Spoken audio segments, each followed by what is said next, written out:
Selamat siang internet. Ini setelah mencapai Safnase dari Giswilstock yang di versi pertama yang agak sulit, kira-kira tingkat 5-. Nah, sekarang saya melanjutkan perjalanan ke Brugge, dari Brugge ke Rosvlo, dan kemudian tanpa rencana turun lewat Gringe yang sangat sulit, ada di bagian akhir nanti. Ini menanjak tapi tidak terlalu sulit, saya masih bisa pakai tongsis, hanya memang agak capek, kurang fit kali ini.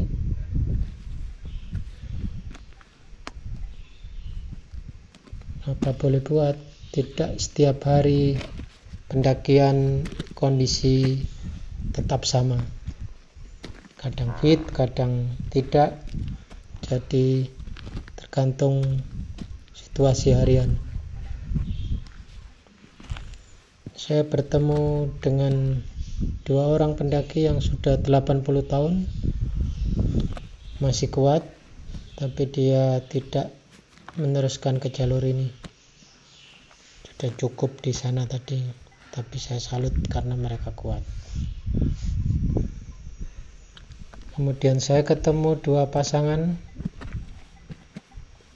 yang muda, seorang mbak-mbak dan mas, yang pada akhirnya nanti membantu saya menunjukkan jalur yang sulit.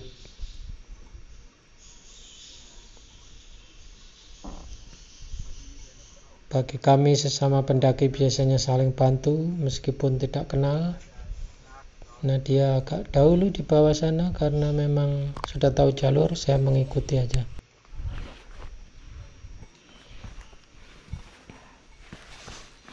Cukup curam ini, tapi masih bisa. Hanya saya memang sudah tidak pakai tongsis lagi. Sudah capek gonta-ganti tongsis dan sebagainya, makanya saya ikat di kepala aja kameranya, dan juga lebih aman. Nah, jalur ini nanti katanya akan T6, paling sulit. Saya bilang oke, saya coba, nanti kalau tidak bisa saya balik, dan mereka oke aja, saya mengikutinya.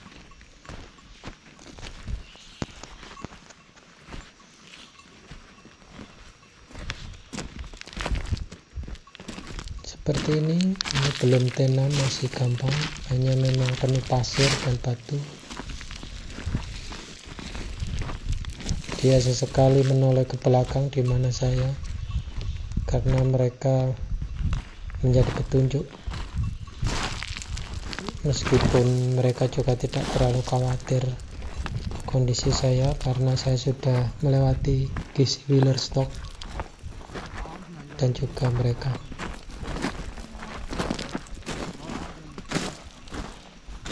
Di bawah adalah awan, jadi di bawah kabut, di atas cerah seperti ini. Unten grau open blau, di bawah abu-abu, di atas biru. Nah, ini ada tiba-tiba 1 orang lagi, mereka juga tidak kenal, tapi dia akan menunjukkan jalan yang sulit itu, yang tas biru ini, anak muda. Beginilah teman-teman baru banyak didapatkan di gunung, saling membantu. Tidak ada saling bersaing atau menunjukkan paling kuat.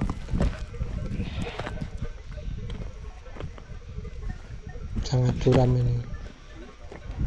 Jatuh memang akan sulit, repot dah. Kami berhenti sebentar di sini melihat pemandangan di bawah, lalu terus lanjut.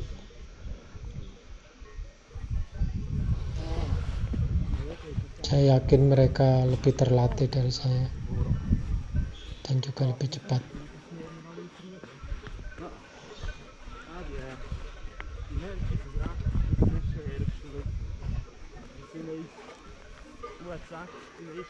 Nah, dari sini nanti akan belok kanan.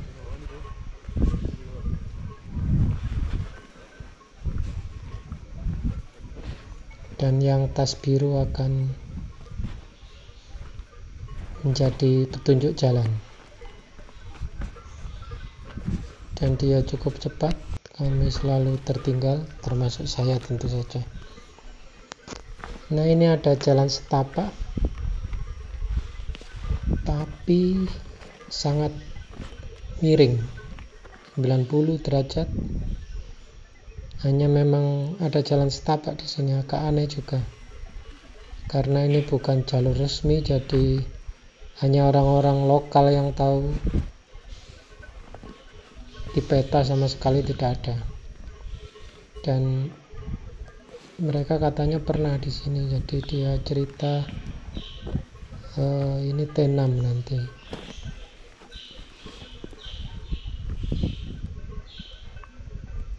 Juga harus sangat hati-hati kalau jatuh, sangat jauh ke bawah, mati. Ya, ikut. Ya, mereka menanyakan bagaimana saya bisa, enggak saya jawab ya, semoga.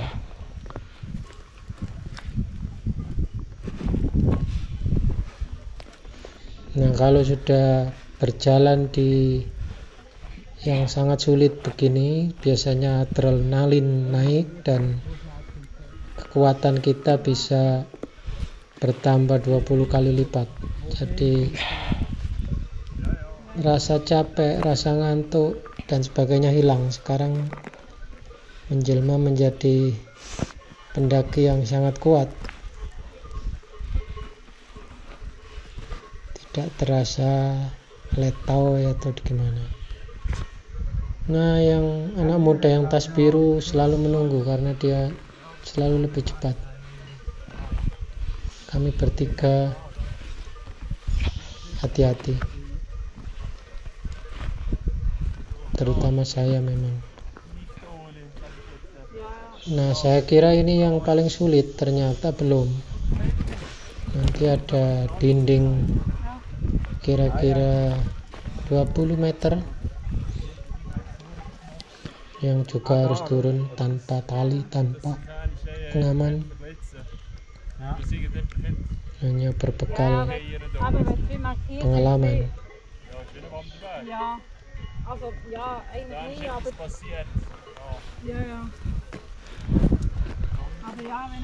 Dan batu-batu di sini gampang longsor.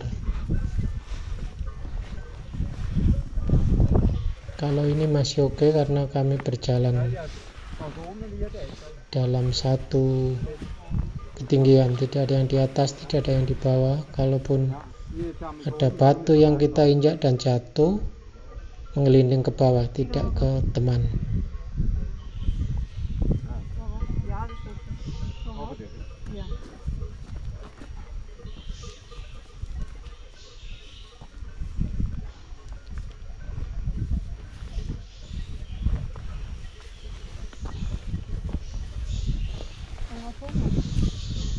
Tingkat kesulitan semacam ini sebenarnya tergantung kemampuan kita masing-masing.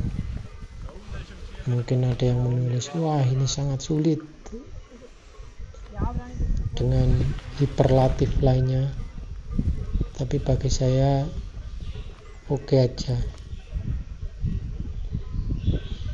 Hanya memang harus hati-hati, konsentrasi seperti biasa.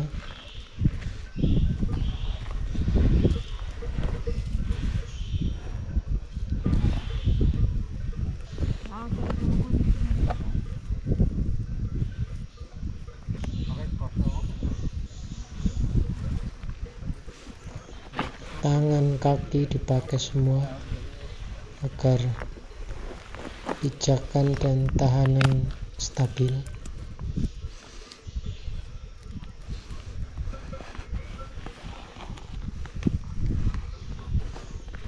Dan untunglah daerah di sini kering karena matahari penuh. Jadi sisa hujan semalam tidak terlihat. lain dengan di Guys Wheeler Stock yang masih basah.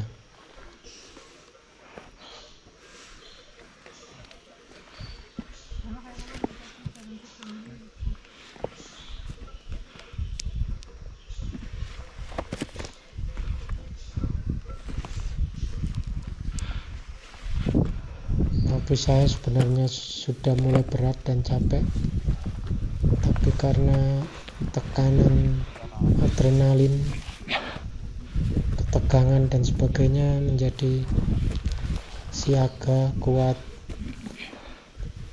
tidak lagi ngantuk.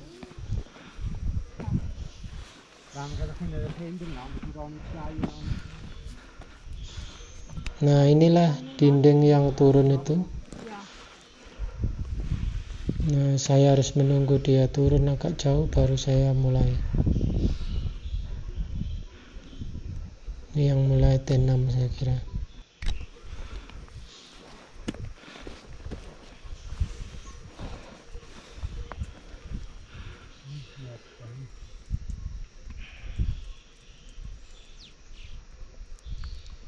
Nah, ketika dia sudah dibawa agak jauh, saya baru boleh mulai.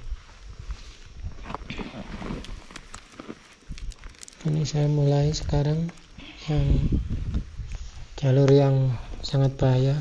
Saya kadang membalikkan tubuh, kadang menengadah, tergantung jalanan jalur yang kita lalui. Dan ini banyak kerikil jadi agak sulit. Pijakan kaki bisa menjatuhkan batu. Dan tentu saja saya juga agak grogi karena ini pertama kali dan ada orang di bawah. Bagaimana kalau saya nginjak batu besar dan jatuh batunya ke bawah, fatal bagi mereka. Jadi saya relatif lambat. Sayang kameranya memang tidak bisa terlihat dengan bagus.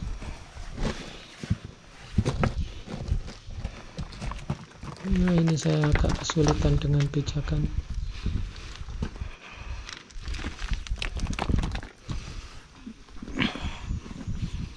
Jadi setelah tahu bagaimana T6 seperti ini, saya kira saya bisa ke yang sulit sekalipun, karena sudah tahu bagaimana dengan T6. Sebenarnya dengan T6 saya juga sering, 4 kali mungkin.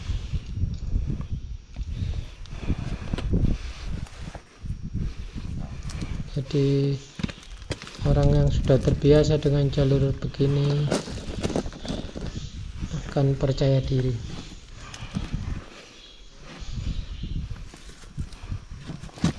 Rangsel saya cukup berat karena ada drone, kamera dan sebagainya,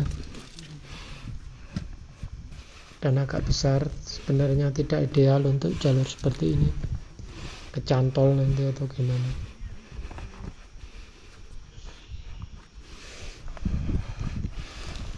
Tapi pada akhirnya saya bisa melewati yang sulit ini.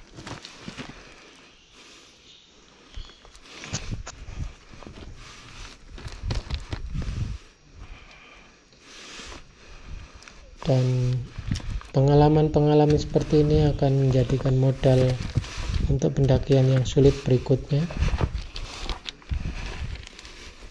Masalahnya adalah di mana kita bisa menemukan jalur yang tepat, karena tidak ada tanda dan sebagainya. Nah, kalau tidak tahu kita bisa tersesat yang sangat sulit. Kalau sudah tahu ini T6, ini jalurnya, oke saja.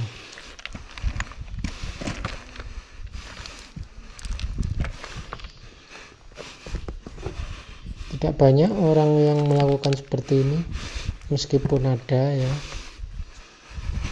Sebagian besar adalah T4 atau T3 dan yang rendah. Biasanya orang-orang yang suka tantangan, orang-orang yang tidak takut ketinggian, melakukannya seperti saya. Ini mulai sampai dan agak mudah, meskipun tetap harus hati-hati.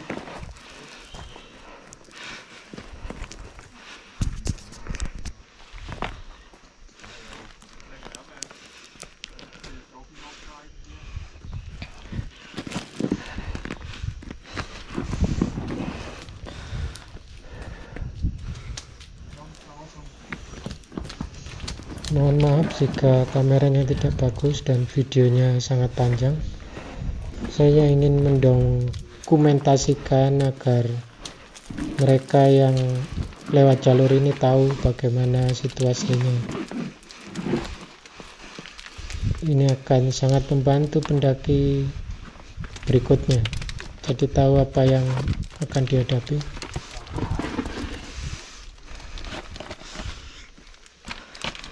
Meskipun saya memang harus pelan-pelan, mereka menunggu.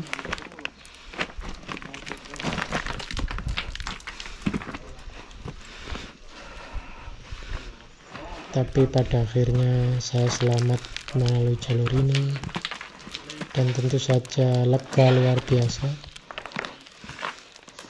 Tinggal sekarang adalah kembali ke home base pertama, yang kira-kira hanya 30 menit.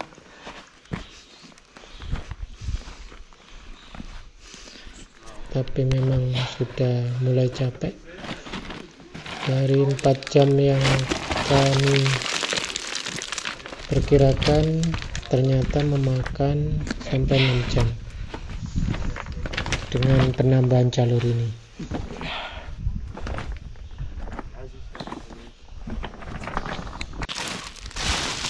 Nah, di sini kami berpisah. Yang biru anak muda itu ke kanan entah kemana.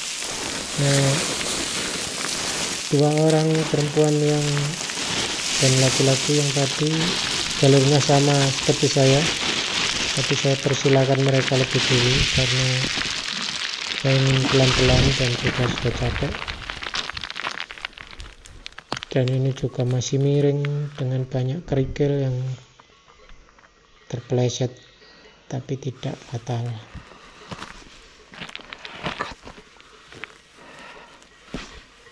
Nah, dari yang ke bawah itu ada mendung, itu saya menyusuri sebuah sungai kecil dengan jalur yang tidak bagus karena tidak ada jalur, itu hanya ladang itu dengan lubang-lubang bekas kaki sapi yang sakit kalau kita jalan di situ.